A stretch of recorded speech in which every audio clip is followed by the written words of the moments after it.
lo sé, me mata mi marido, ¿eh? Entafarrar, ensuciar, liarla. Enrollar, entafarrar es eso, enrollar las cosas, ¿no? Sí, pues entafarrar a la que no sabe limpiar y que entafarra. No sé. Entafarrar, embarracar, untarse de barro, ¿no? ¿Qué es un tafarral? Estafarrar. ¿Cómo? Entafarrar. Manchar, ensuciar. Manchar mucho, así de mala manera. Ensuciarlo todo. Entafarrar es llenar algo así de porquería, algo así. Pues manchar. ¿Entafarrar a una persona o a una pared? No tengo ni idea. No lo sé.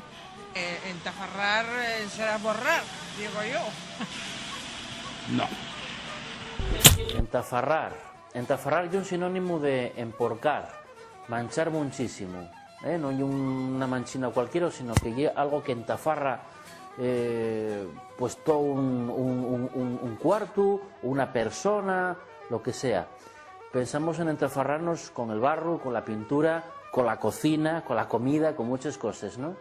Pero ampliando el campo semántico también se puede decir que la corrupción es un mal que entafarra a la sociedad o a muchas cosas, ¿eh? Y también perfectamente válido ahí el verbo entafarrar.